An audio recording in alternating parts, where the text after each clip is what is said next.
628 kes baharu jangkitan COVID-19 dicatatkan hari ini di negara Brunei Darussalam, menjadikan keseluruhan kes meningkat kepada 19,473 kes.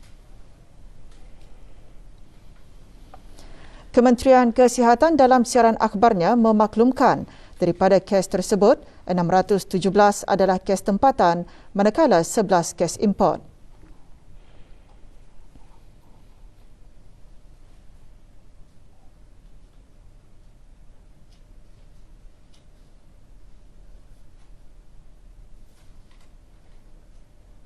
Sementara itu, 2,957 kes aktif keseluruhan direkodkan setelah 124 kes sembuh dicatatkan, menjadikan jumlah keseluruhan kes sembuh 16,414. Manakala 3 kes dalam kategori 4 yang memerlukan bantuan oksigen dan di bawah rawatan terapi.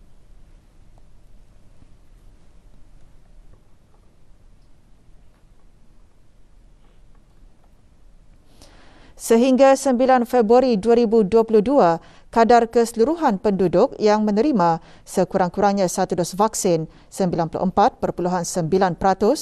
untuk 2 dos vaksin 94.1%, sementara 44.2% bagi penerima 3 dos vaksin.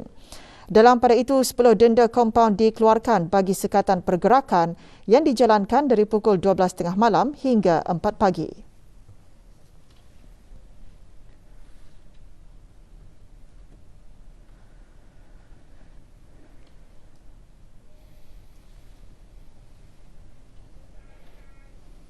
Kursus Basic Advokasi memberikan peluang kepada para graduan perundangan untuk menambah ilmu pengetahuan dan pengalaman mengenai advokasi bagi meningkatkan lagi persiapan mereka agar cemerlang dalam bidang kerjaya guaman. Menteri di Jabatan Perdana Menteri berucap semasa merasmikan kursus berkenaan pagi tadi. Yang Berhormat Datuk Seri Setia Haji Awang Bil Mukti bin Haji Muhammad Daud menyatakan saingan bagi memperoleh pekerjaan dalam bidang perundangan dan guaman semakin sengit serta mencabar berikutan jumlah graduan perundangan yang berkelulusan profesional sama ada dari Universiti Islam Sultan Sharif Ali atau dari institusi-institusi luar negara semakin meningkat dari tahun ke tahun. Jabatan Perdana Menteri melalui strategi-strategi yang ditetapkan di Pelan Strategik JPM 2021-2025 akan terus komited untuk bekerjasama dengan agensi-agensi yang berkaitan untuk mengatasi perkara ini melalui inisiatif-inisiatif yang seumpama ini. Adalah diharap bahawa kursus ini akan dapat menanai warga perundangan yang berkompetensi supaya undang-undang negara sentiasa terpelihara agar keamanan dan keharmonian di kalangan rakyat dan penduduk negara ini terus dikekalkan selaras dengan hasrat pembangunan dan kemajuan negara sejajar dengan wawasan Brunei 2035. Kursus disampaikan oleh penceramah dan pelatih yang mempunyai kepakaran serta pengalaman dalam bidang advokasi sama ada dari segi perundangan jenayah ataupun perundangan sivil. Kursus selama 2 hari itu dikendalikan oleh Jabatan Perdana Menteri dengan kerjasama Pejabat Peguam Negara, Mahkamah Sivil dan Law Society of Brunei Darussalam. Ucapan setinggi-tinggi terima kasih di atas. Pihak kerajaan tetap terus berusaha untuk memberikan bantuan dan apa jua sokongan bagi memastikan negara pulih daripada kesan jangka panjang krisis pandemik COVID-19, khusus terhadap kesihatan awam, aktiviti-aktiviti perekonomian dan pembangunan. Menteri Pembangunan menggariskan perkara tersebut semasa sesi muzakarah Kementerian Pembangunan bersama ahli-ahli yang berhormat Majlis Mesyuarat Negara bagi tahun 2022 pagi tadi. Jelas Yang Berhormat Datuk Seri Setia Jurutera Awang Haji Suhaimi lagi Kementerian Pembangunan akan tetap terus berazam dan memperkasa kesejahteraan awam bagi memantapkan lagi sosioekonomi yang berdaya tahan.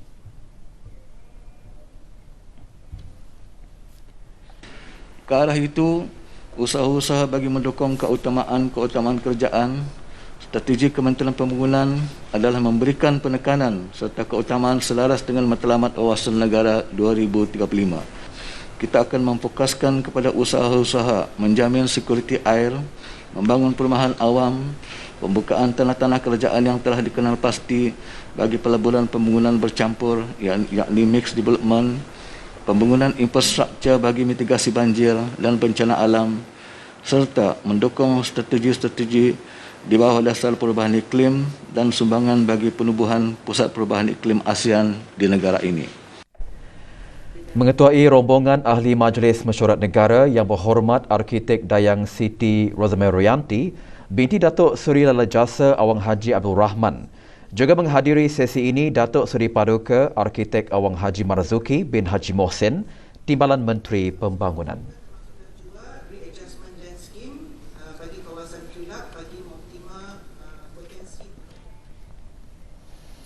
Syarikat Pemasaran Brunei Shell Sendirian Berhad BSM petang tadi secara rasminya melancarkan stesen minyak Kampung Buang Sakar Mukim Lumapas. Pembinaan stesen berkenaan bermula pada tahun 2020.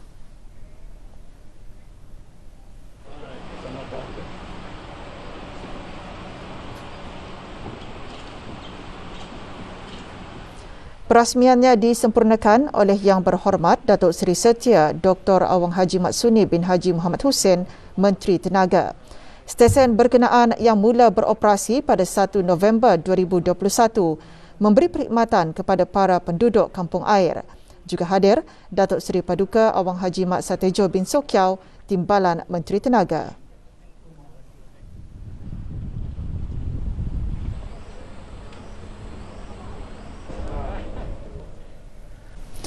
Perintah Akta Kesalahan-Kesalahan Kecil Pindaan 2021 telah mula berkuat kuasa bermula 29 Disember 2021. Perintah tersebut merupakan pindaan ke atas beberapa peruntukan di bawah Akta Kesalahan-Kesalahan Kecil Penggal 30. Ketika mengongsikan perkara tersebut dalam sidang media bagi Negara Bersih, Negara Sihat, Negaraku, Jawatankuasa Induk Isu-Isu Kebersihan petang tadi, Awang Salminan bin Haji Burut, Setiausaha Tetap Bandaran dan Daerah, Kementerian Hal Ehwal Dalam Negeri, menggariskan perubahan nama Akta Kesalahan-Kesalahan Kecil kepada Miscellaneous Offences Act menaikkan kadar hukuman denda dan tempoh hukuman penjara bagi individu yang dihadapkan ke mahkamah dan didapati bersalah bagi mana-mana kesalahan di bawah bab 12-1 daripada Akta Kesalahan-Kesalahan Kecil Penggal 30, iaitu bagi kesalahan-kesalahan berkaitan dengan pembuangan sampah di tempat awam. Mana-mana individu yang melakukan kesalahan di bawah bab ini, jika sabit kesalahan, boleh dikenakan hukuman denda tidak kurang dari RM1,000 dan tidak melebihi RM3,000 bagi kesalahan pertama, dan bagi kesalahan kedua atau berikutnya boleh dikenakan denda tidak kurang RM3,000 dan tidak melebihi RM9,000. Dihukum penjara bagi satu tempoh tidak melebihi 6 bulan atau kedua-duanya sekali. Manakala badan-badan korporat yang melakukan kesalahan pertama di bawah bab ini boleh dikenakan hukuman denda tidak kurang dari RM2,000 dan tidak melebihi RM10,000 seperti malaria, denggi dan sebagainya.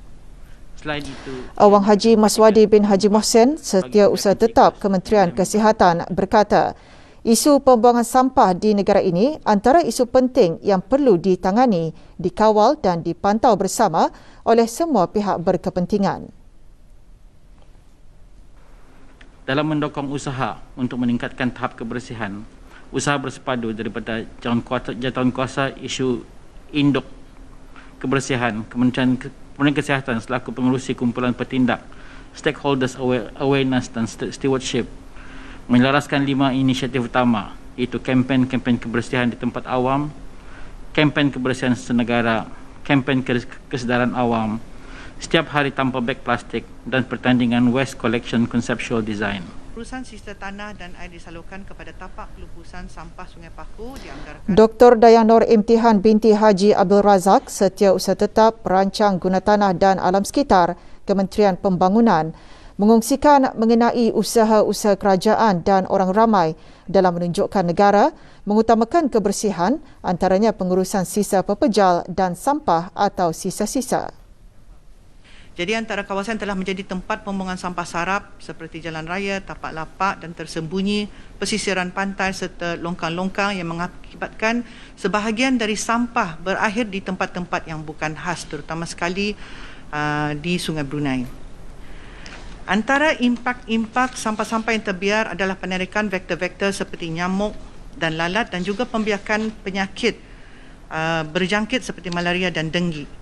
Dan ianya juga mengakibatkan impak yang negatif terhadap alam sekitar.